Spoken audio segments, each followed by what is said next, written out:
Sa mundong puno ng online puno. Isa lang ang kalaban natin, scammer. At syempre, yung mga do-1-1. Uy, isang beses lang yun. Hello, sir and ma'am. Your account is logged out. Please click link. bit.ly dito scam promise.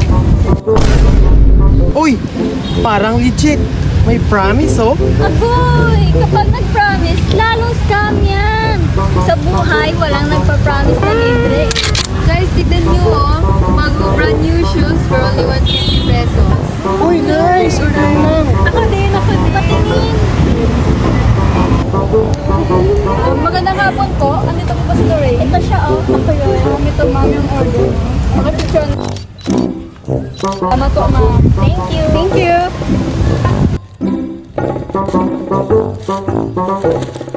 Bakit pa ito yung dumating? Solid yan, ah! Bro, OMG, guys.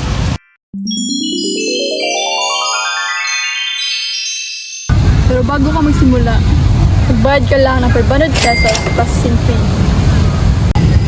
Processing fee? For what? Processing ng future disappointment mo. Bro, mag-invest ka dito. Maglagay ka ng 300. Magiging 3,000 bukas. Bukas? Oo, at kapag maglagay ka ng 1,000, wala nang babalik sa'yo. Kasi ang mga scammer, parang ex. Maraming pangako. Pero walang totoo. Rule number 1. Think before you click. Hindi lahat ng link ay destiny. Rule number 2, double check the sender. Pag LBC delivery, pero ang profile picture, anime, may mali na. Rule number 3, strong password. Not password 123, not I love you, at lalong hindi crush kita talaga. Rule number 4.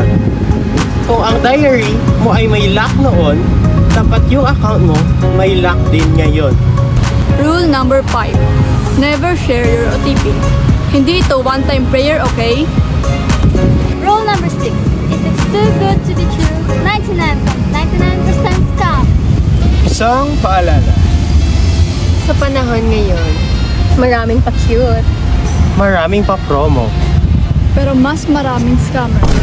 Be alert, be wise, stay cyber safe. Philippines!